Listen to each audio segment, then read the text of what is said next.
গুপ্তসূত্র নিয়ে বেশ কিছুদিন ধরেই রাজনৈতিক মহলে নানামুখী বিতর্ক চলছে এবং এই বিতর্কে নতুন অনুষঙ্গ যুক্ত করেছে কর্মজীবী নারীদের বিষয়ে পোস্ট, এবং সেটি যেমনটি জামায়াতের তরফ থেকে দাবি করা হচ্ছে যে এক্স অ্যাকাউন্ট হ্যাক করা হয়েছিল। যদিও বিএনপি প্রশ্ন রেখেছে যে জামায়াতের আমিরের এক্স অ্যাকাউন্ট হ্যাকের দাবি কতটুকু যৌক্তিক।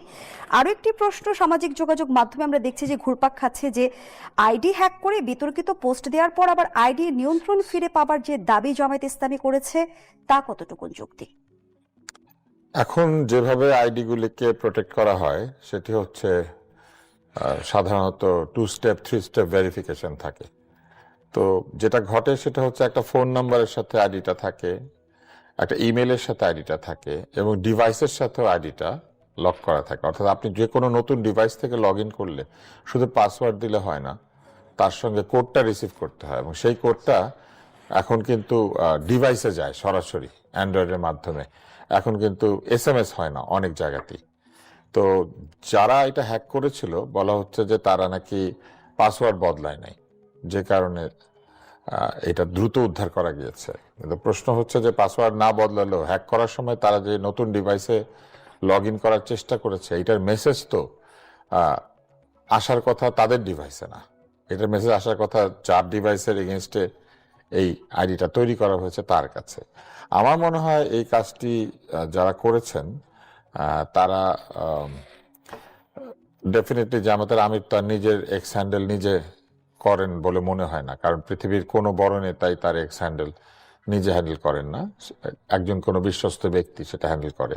আমার মনে হয় সেইখানে কোনো গাফিলতি ছিল এবং সেই গাফিলতি যদি থেকে থাকে তাহলে এটা হ্যাক হলেও এটা তাদেরই গাফিলতি এবং ওইখানে যা পোস্ট হয়েছে সেটাও তাদেরই গাফিলতি। কিন্তু আমার অন্য একটা প্রশ্ন আছে, এটা হ্যাক হয়েছে ভালো কথা, কিন্তু ওইখানে যে বক্তব্য ছিল সেই বক্তব্যের সঙ্গে তারা কতটুকু একমত এবং একমত না। ওইখানে কিন্তু একটা শব্দ আছে যেটা খুবই আপত্তিকর, কিন্তু আপত্তিকর শব্দটা বাদ দিলে যা লেখা আছে সেটার সঙ্গে কি তারা একমত? কিন্তু পুরো স্ট্যাটাসটাই কিন্তু আপত্তিকর, ওইখানে যা লেখা আছে সেটা পুরোটাই আপত্তিকর। এবং প্রথম অংশের সাথে কিন্তু আল জাজিরায় দেওয়ার সাক্ষাৎকারের মিলও রয়েছে। হ্যাঁ, আমার ধারণা যে এই সাক্ষাৎকারের সাথে মিল রেখে কেউ এটা লিখেছেন এবং এখানে একটা কোনো ভুল হয়ে গেছে কারো, এবং সেইটাকে ঠিক করার জন্য তারা যেসব বলছেন সেখানে এই প্রশ্নগুলো থাকবে। কেননা আপনি দেখবেন যে এখন শুধু যে এই 3 স্টেপ ভেরিফিকেশন থাকে তাই না, অথেন্টিকেটর নামে একটা অ্যাপ আছে। সেই অ্যাপ আপনার ডিভাইসের মধ্যে এমনভাবে থাকে যে অথেন্টিকেটরকেও আবার পাসওয়ার্ড প্রোটেক্ট করা থাকে, যে কেউ খুলতে পারে না। ফলে এই যে এক মানে ভিন্ন ভিন্ন স্টেপে ভেরিফিকেশন করতে হয় এবং প্রোটেকশনের লেভেল আছে। জামাতের যে ধরনের আইটি এক্সপার্ট আছেন আমরা যতদূর জানি, এবং তাদের যে বিরাট বট বাহিনী আছে, তাদের যে দেশে বিদেশে ছড়িয়ে থাকা আইটি এক্সপার্টরা আছেন, তারা থাকার পরে তাদের এই এক্স হ্যান্ডেলটা যদি ঠিক মতো প্রোটেক্টেড না হয় তাহলে দেশের সাইবার সিকিউরিটি তারা দিবেন যে বলেন এটা কোত্থেকে দিবেন? তাদের আমিরকে তারা প্রোটেক্ট করতে পারছেন না, এইটা একটা বিষয়। আরেকটি বিষয় হচ্ছে যে তারা কিন্তু তাদের ওই বক্তব্যের রাজনৈতিক কোনো বিরোধিতা করেন নাই, শুধু বলেছেন যে এটা হ্যাক হয়ে গিয়ে এটা লেখা হয়ে গেছিল, কিন্তু ওইখানে যা কথা বলা আছে এটার বিষয়ে তাদের বক্তব্য কি? ধরে নিলাম আপত্তিকর গালিগালাজ টাইপের যে শব্দটি রয়েছে যেটি খুবই আপত্তিকর, ওইটা বাদে বাকিটায় তাদের কোনো মন্তব্য নাই। এবং আমার কাছে আরো একটি বিষয় মনে হয়েছে যে তারা বলেছেন যে যারা হ্যাক করেছে তারা পাসওয়ার্ড বদলায় না, এটা খুবই হাস্যকর একটি দাবি। কেননা যে কিনা এইরকম একজন বড় মানুষের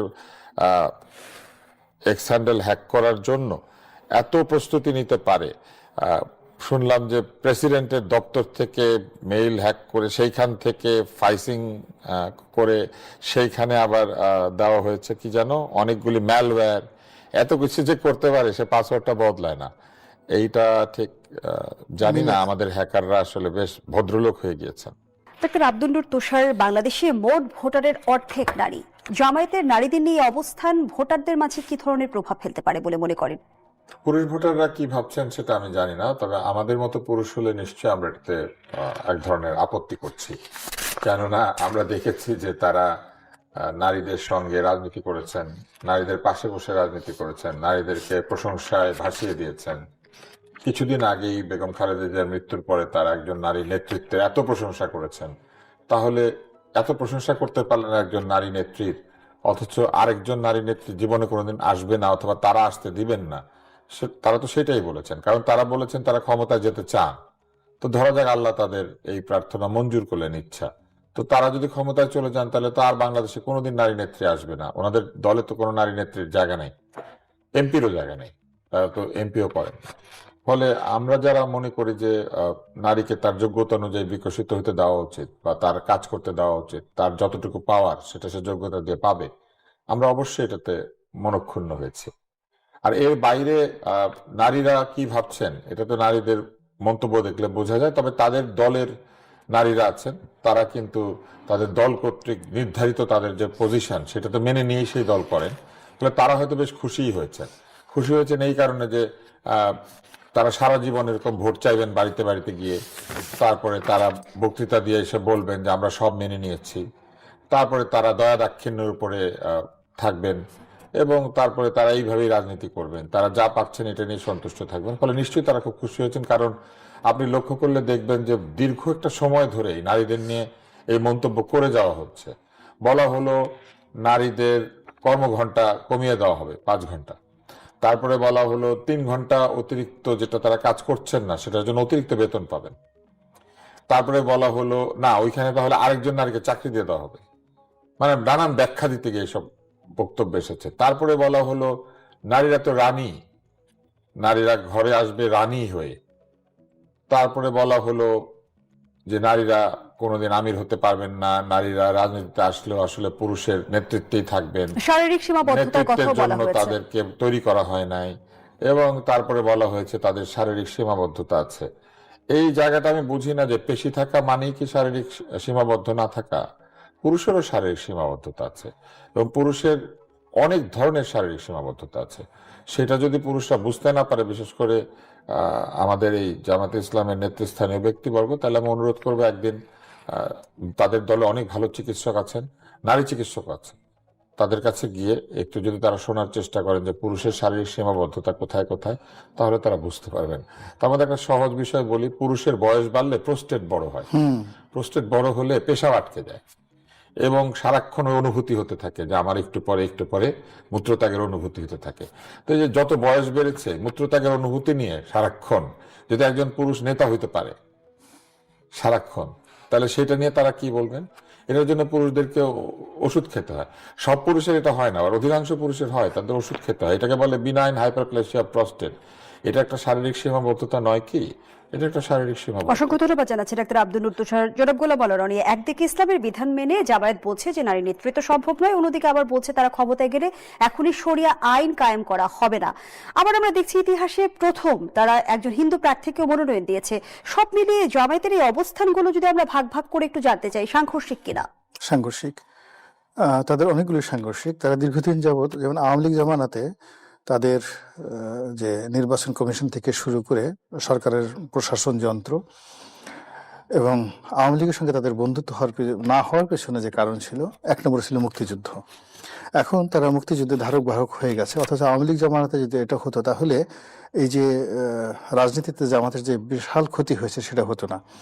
দ্বিতীয়ত হলো যে এই নারী নেতৃত্ব সহ সেই তাদের যে গঠনতন্ত্র, সেই গঠনতন্ত্রে তারা যে পরিবর্তন এখন এনেছে সেটা যদি আগে আনতো তাহলে কিন্তু আওয়ামী লীগের সঙ্গে তাদের সম্পর্কটা নষ্ট হতো না। তো আমরা যেটা দেখেছি যে জামাত তাদের যে রাজনৈতিক কর্মকাণ্ড, সেখানে স্থান কাল পাত্র ভেদে তারা সিদ্ধান্ত দ্রুত পরিবর্তন করে আর অদ্ভুত অদ্ভুত সব জিনিস তারা বলতে থাকে, এক একটা সময় এক এক রকম বলতে থাকে। এবং যে কয়বার 1954 থেকে আজ অবধি যে কয়বারই বাংলাদেশের রাজনীতির পট পরিবর্তনে ভিন্ন ভিন্ন পরিস্থিতি হয়েছে, তারা সবসময়টাতেই ভিন্ন মতাদর্শ, ভিন্ন ন্যারেটিভ তারা তৈরি করেছে। একটা ন্যারেটিভ আপনি দেখতে পাবেন না, যে যেমন বিএনপির বাংলাদেশি জাতীয়তাবাদ, আওয়ামী লীগের বাঙালি জাতীয়তাবাদ, তারা কিন্তু প্রথম দিন থেকে এই জিনিসগুলো নিয়ে তারা আছে। তো জামাতের কোনো একটা ন্যারেটিভ সেই 1947 থেকে আজ অবধি বা 1948 থেকে আজ পর্যন্ত যেটা ধারাবাহিকভাবে আছে, নট লাইক দ্যাট। এর মধ্যে তাদের বহুবার নেতা পরিবর্তন হয়েছে, বহুবার তাদের যে সুপ্রিম লিডার সেটা পরিবর্তন হয়েছে, আঞ্চলিকতা পরিবর্তন হয়েছে, নীতি এবং আদর্শ পরিবর্তন হয়েছে, এবং বিভিন্ন মানুষকে সমর্থন দেওয়া, বিশেষ করে ক্ষমতাধর লোকদের সাথে রাজনৈতিক ক্ষেত্রে সুবিধা আদায় করার জন্য যে কোনো পরিবেশ পরিস্থিতিতে কমপ্লাই করে, ইংরেজিতে যেটি বলে কমপ্লাই, অর্থাৎ মানিয়ে নেওয়া, সেট আপ করে নেওয়া।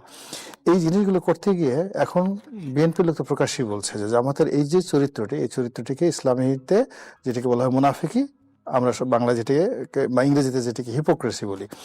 তো একটা দলকে যদি সামগ্রিকভাবে তাদের দেশের প্রধান রাজনৈতিক দল এবং সেই দলের নেতা সরাসরি হিপোক্রেট বলেন, সরাসরি মুনাফিক বলেন, আরবিতেও বলেছেন আর ইংরেজিতেও বলেছেন, আমি মনে করি যে এর সাথে অপমানজনক আর হতে পারে না। যে ঠিক আছে আমি রাজনীতি করি, আমার একটা বিরোধিতা থাকবে, কিন্তু এমন একটা যে শব্দ, যে শব্দ আমার সামনে বলা মানে মনে হয় আমি একটা বিজাত, অজাত, কুজাত।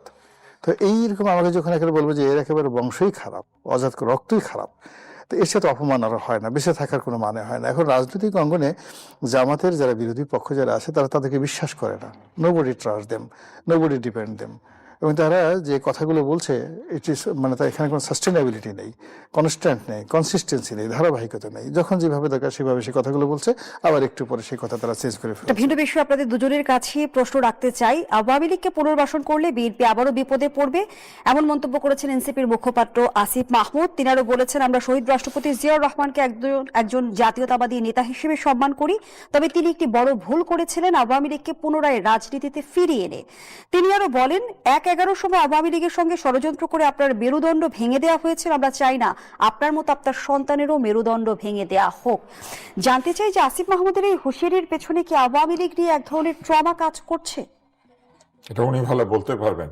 তবে আওয়ামী লীগকে পুনর্বাসন তো প্রথমে তারাই শুরু করেছেন। তাদের দলের মধ্যে এক্স ছাত্রলীগ বড় নেতা কতজন আছেন যারা কিনা বিভিন্ন সময় প্রধানমন্ত্রীর সাথে দেখা করে প্রধানমন্ত্রীকে পরামর্শ দিতেন।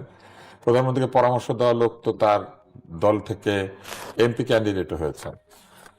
আওয়ামী লীগের পুনর্বাসন তো প্রথমে তারাই করেছেন।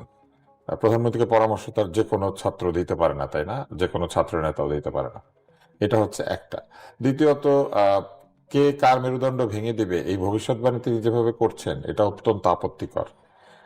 এবং এই কথার মধ্যে এক ধরনের অ্যারোগেন্সি রয়েছে, এক ধরনের, হ্যাঁ শব্দটা আপনি বলে দিয়েছেন আমাকে, এক ধরনের অধ্যত্ব বলবো না, এক ধরনের শিষ্টাচার বহির্ভূত এই শব্দটা। আমি একটা কথা বলি, প্রহার কি শুধুমাত্র একজন ব্যক্তি হয়েছে? মেরুদণ্ড ভেঙে দেওয়া হয়েছে যে বলা হচ্ছে, প্রহরিত তারা হন নাই? হারুনের হোটেলে যাওয়ার পরে তাদেরকে প্রহার করা হয় নাই? তো নিজেদের প্রহারের কথা মনে পড়ে না? আওয়ামী লীগ আসলে শুধু একটা জায়গাতেই প্রহার করবে, অন্য কাউকে প্রহার করবে না? জনাব গোলাম মাওলা রনি, তো সেই প্রহারের কথা তাদের মনে হয় না যে আসলে পরে তাদেরও ভেঙে দেওয়া হইতে পারে? তাহলে নিজেরটা আগে বলা উচিত।